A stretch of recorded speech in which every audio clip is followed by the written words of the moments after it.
ପିଲାମାନଙ୍କର ସନ୍ଧ୍ୟା ବେଳର ନାସ୍ତାକୁ 5 ମିନିଟ୍ରେ ଦୂର କରିବା ପାଇଁ ଆପଣମାନେ ଏହି ରେସିପିକୁ ଟ୍ରାଏ କରିପାରନ୍ତି। ଏଇଟା ହେଉଛି ଓଡ଼ିଶାର ଗୋଟିଏ ଅଥେଣ୍ଟିକ୍ ସ୍ନାକ୍ସ। ଆପଣମାନେ ଏହାକୁ ବ୍ରେକଫାଷ୍ଟ ଆକାରରେ ବି ଖାଇପାରିବେ। ଏହା ଅଟା ଏବଂ ସୁଜିରେ ପ୍ରସ୍ତୁତ ହୋଇଥିବାରୁ ଏହା ଆମ ଦେହ ପାଇଁ ବହୁତ ଭଲ ହୋଇଥାଏ। କିନ୍ତୁ ଏଇଟା ଆମେ ତେଲରେ ଛାଣିବା ଦ୍ୱାରା ଟିକେ ଟେଷ୍ଟି ଅଧିକ ଲାଗିଥାଏ। ଆପଣମାନେ ଏହି ରେସିପିକୁ ଯଦି ଥରେ ଟ୍ରାଏ କରନ୍ତି ତାହେଲେ ଆପଣମାନଙ୍କୁ ନିଶ୍ଚୟ ପସନ୍ଦ ଲାଗିବ। ଦେଖନ୍ତୁ, ଆଜିର ଏହି ରେସିପି ଷ୍ଟାର୍ଟ କରିବା ପୂର୍ବରୁ ମୁଁ ଆପଣମାନଙ୍କୁ ୱେଲକମ୍ କରୁଛି ମୋର ୟୁଟ୍ୟୁବ୍ ଚ୍ୟାନେଲ୍ ପ୍ରଗତି କିଚେନ୍କୁ।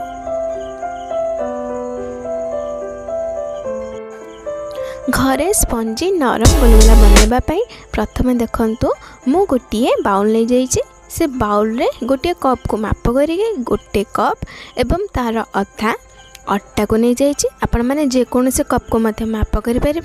एवं देखो तार अधा सुजी नहीं जावा। सुजी नहीं सारापर आम कौन करवा सेटा को आम टे क्रंची करने एथिर अधा चामच खाइबा सोडा देदेबा बा खार।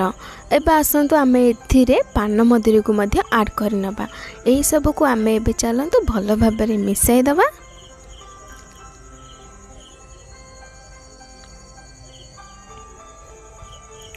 एबे आसतु आम ए स्वाद अनुजाई लूण पकई नबा।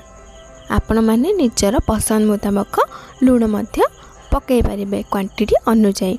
एबे आसतु आम ए गुड़ आपण माने जे चाहिए चीनी यूज करें, किंतु मु आज गुड़ देकी यही गुलगुला को पसंद करी।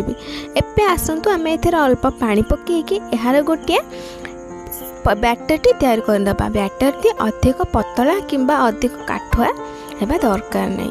आपण माने ए वीडियो रे जेपरि भाबरे देखाई छै ना सेही परि भाबरे टेक्सचर रहइबा। देखंतु एही परि भाबरे आपण माने मध्य बैटर टी तैयार करनेबे। एबे आसंतु आमे एथिरे ढांकणी घोळाई के आधा घंटा जे साइड करिके रखनबा। एबे चलंतु आधा घंटा पर आम गैस टी ऑन करी गोटे कड़े बसैके से तेल गरम होगा को छाड़ीदबा।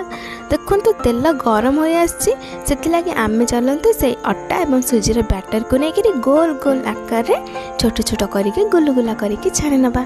आपण मानक पिला मानक जदि टिके स्टाइल से बनैबा को चाहिए तो आपण माने जे आपण माने निजर पसंद मुताबक सेप मध्य तैयार करके छाणी पारिबे।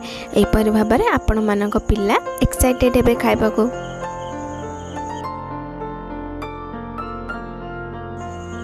देखंतु किछि समय पर जेतेबेले आमर गुलगुला जा पकई सारा पर चलतु एबे आम गोटे पितपातिया साहाय्य यहाँ को ओल्टाई नबा।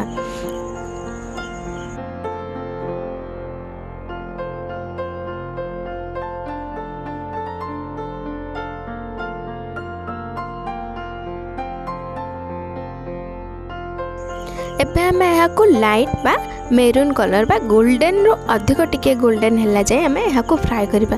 देखंतु आमर फ्राए करबा सहित गुलगुलार कलर जाक मते चेंज हो सारी। चलतु एबे आम यहाँ को छाणिकी गोटे प्लेट को काढ़ी रखिनबा। आपण मैंने ना छाणिबा समय मीडियम फ्लेम ही ये गुलगुला जाक प्रस्तुत करेंगे। हाई फ्लेम रे जदि करेंगे अटा यूज होइतिबारु सेटा भीतर जाक कंचा रही पारे, किंतु या मीडियम फ्लेम रे जदि आपण माने छाणिबे ताहले आपणकर गुलगुला परफेक्ट हबो। देखंतु हमर ए गुलगुला बे प्रस्तुत हो सारी। एबे आसंतु आमर यार टेक्सचरटा टिके देखिबा। टेक्सचरटा बहुत भलो होइतिला। तो एबे आमे एहाको गोटिए बाउल को काढ़ी निजर पसंद मुताबक सर्व करबा। आपण माने एहार एंजॉय चा सहित संध्या बेले बहुत भल भाव करें। देखंतु मु गोटे प्लेट नहीं सारी। प्लेट को लेकिन आपण माने गोटे गोटे गुलगुला को यहीपरि भाव काढ़ी सर्व करंतु। आपण मानकु एही गुलगुलार रेसिपी केमिति लागिथिबो मते कमेंट करबा सहित निजर सांगसाथी मानक सहित शेयर करंतु। एवं जदि नुआ अछंती ताहाले मो चैनल को सब्सक्राइब कर दियंतु। आपण मैंने दयाकोरी कहीं मोर वॉइस रे कमेंट करेंगे ना, कहीं मोर टिके ठंडा कफ हो मो वॉइसटा क्लियर हो पारुनी। से लगी मु कौन से वीडियो अपलोड करूनली। जिते बड़े देखिली मोर वॉच टाइम एवं व्यूज डाउन हो जाऊे तो पुणी मुझे रेसिपीटी आपण मान सहित शेयर करुचे। दयाकोरी कहीं बैड कमेंट करेंगे। एवं आपण सांगसाथी सहित एंजॉय करंतु एवं आपणक दिनटी शुभमय हो। जय जगन्नाथ।